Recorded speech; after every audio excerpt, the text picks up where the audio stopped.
Everyone here, everyone listening. So this is the Kunjed Gyalpo, translated by Jim Valby. Did a really great job. And we're in chapter 18.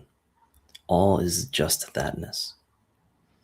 So normally this word would be suchness in English, but it's translated here as just thatness, seemingly to keep the order of the Tibetan. That's how the components of that word arise in Tibetan. So let's read. The last chapter we read was all about familiarization.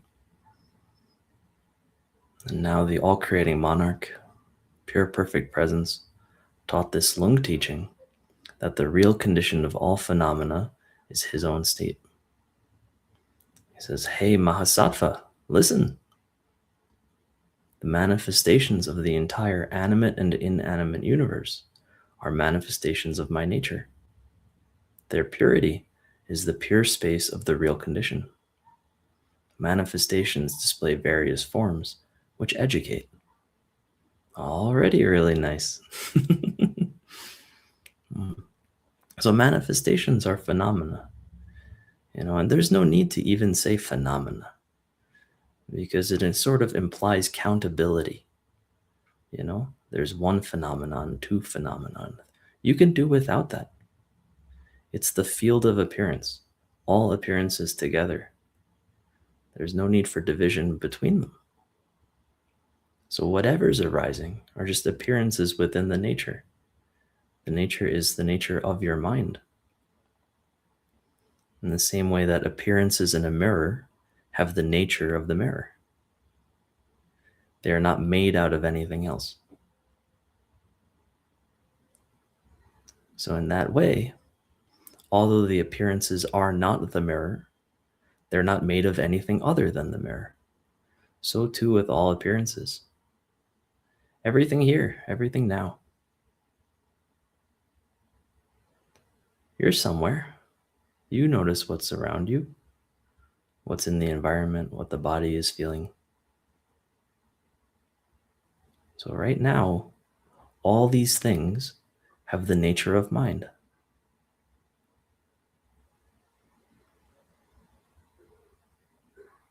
They're not made of anything other than mind.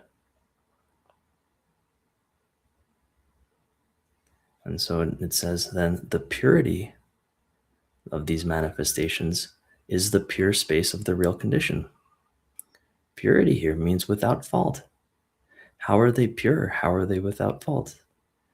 Well, just as space permeates, 3D space permeates whatever objects are here, so too presence, the space filled with cognizance. It permeates everything that's arising for you right now. Look at it. It's in a space. You know the appearances perfectly. There's no question of it, because the cognizance is there with that appearance. What is the distance between the cognizance and the appearance? No distance. No way to even talk of such a thing. The cognizance is the manifestation. So in the same way that mind is pure, so too all manifestations are pure.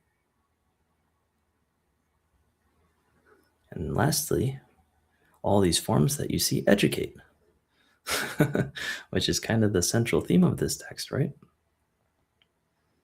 Whatever's appearing is teaching you. What is it teaching you?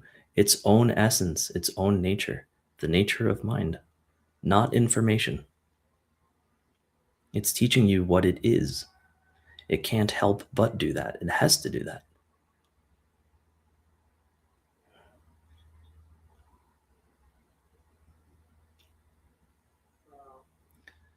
So it continues. And, feel free to jump in, by the way, if there are any questions or you want to say something. So it says, after varieties of the three kayas have arisen, the kayas continuously teach the essence of the three vehicles. Followers attached to cause and effect are satisfied by those vehicles, because those who go beyond do not rely upon a dimension like that. They do not practice with causes and they do not desire a goal. The state beyond desires and its essence are self-perfected. There is no need to act for that which is primordial. Because the suchness of phenomena does not move, it is not necessary to achieve anything in suchness. Everything has the same nature. The nature is the nature of mind. That nature does not change. It doesn't have characteristics in a way that would distinguish it from anything else. Nothing contradicts that nature. It doesn't move. And this nature is the same as the nature of all phenomena. So that means that the four samayas, that Dawai is reading in the way of abiding, these samayas, just as valid as they are for awareness, are also valid for what arises in awareness. The phenomena are ineffable. The phenomena don't really have boundaries. The phenomena are filled with presence. The phenomena are one. There is no division between them. There's the arising of division between them, which arises in the same way. And so this is all embracing. In the face of this, there's nothing to improve, nothing to do, nothing to make better, nothing to hope for, nothing to get away from. If you hope or get away from things, it's information. It's appearances within that. Basically, things that you've decided. Exactly the same as they're arising in a dream. So this is suchness. You are right now bathing in suchness.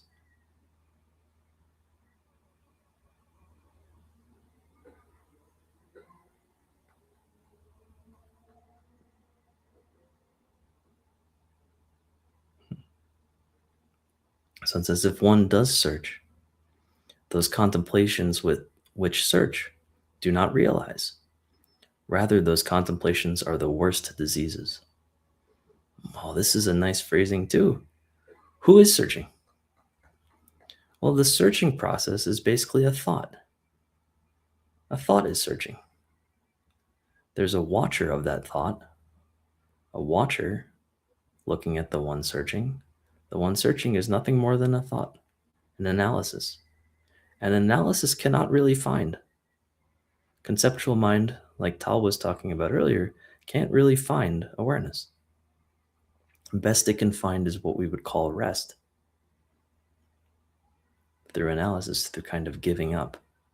But awareness, presence, can recognize itself. How far does presence have to go to find itself? Well, it doesn't have to go anywhere. It just has to recognize itself. And so this is what the pointing out instruction is. It's pointing out what's already here. Nothing new.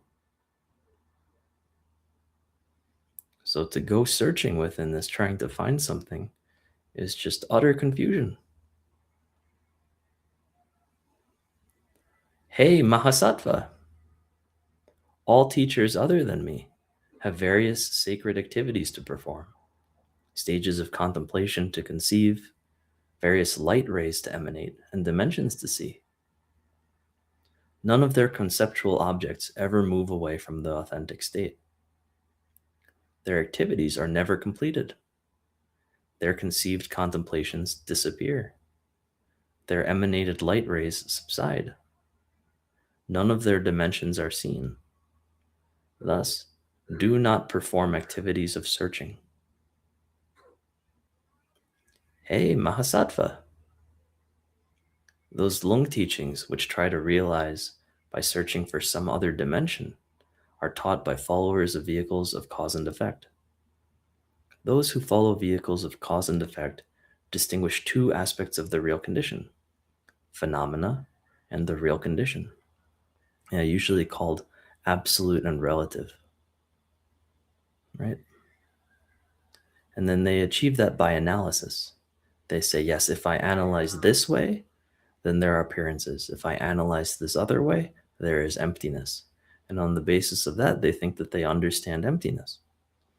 But it's just an analysis. It's not actually a recognition.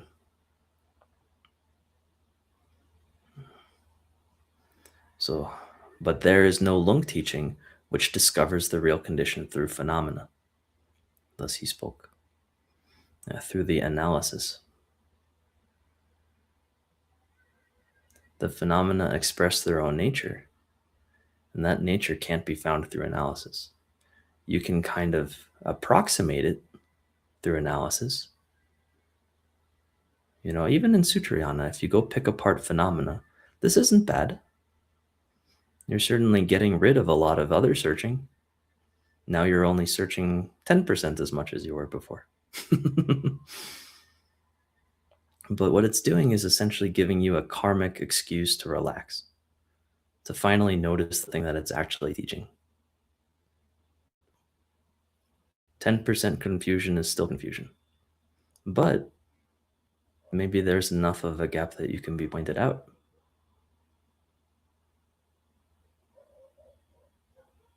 So thus he spoke.